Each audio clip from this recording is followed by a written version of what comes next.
The stigma, the stereotypes around what we call paedophiles is quite large in any community. Not Gibraltar is not in isolation to that problem.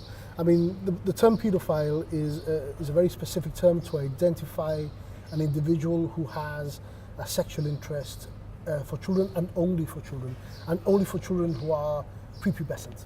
So we mean by that is that the child hasn't developed their secondary sexual characteristics, or they're not fully formed. In reality, there are very few paedophiles by definition who offend. Most people who offend against children are what we call child sex offenders, because they are capable of maintaining relationships with adults, they are capable of having relationships with adults, but they choose to offend against children for various reasons. It could be because it's easier to target the child, it's easier to ensure that a child doesn't speak out against what is happening. They're more vulnerable, they're easier targets. So in relation to the problem per se, does Gibraltar have a problem compared to anywhere else in the world? No, not really. Have we detected an increase in the reporting of offences in relation to sexual offences against children? Yes, there has been an increment, but not necessarily because there's more about it now in the community. It is true to say that since the law changed in 2012, when we had the Crimes Act, it gave us a lot more powers, a lot more offences to be able to deal with offences that we couldn't do before.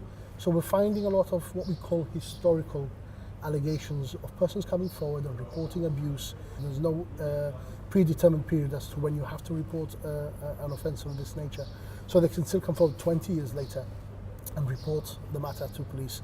And I think that people are now finding more confidence in doing so because of we have been relatively successful in securing convictions in relation to cases like this, and also because we now have certain protection that we can offer witnesses and victims of sexual assaults, or those who have been sexually abused, that we can apply for certain measures to make the process a lot easier for them in order for them to give evidence. It is important for the wider community to understand that in order to ensure that our community remains safe, in order to ensure that offenders don't reoffend and support them through not reoffending, that they feel integrated in society.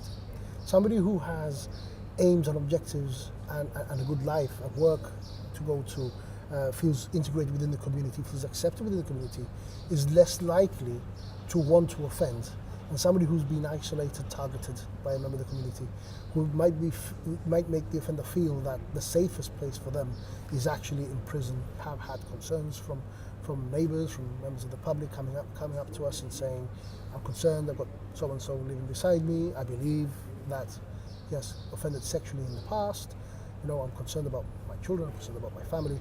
So in those situations, our risk managers will go in and basically have conversations with their neighbours, either individually with the person concerned, or with the actual neighbourhood, with the actual block, or with the actual estate, to sort of reassure, allay fears.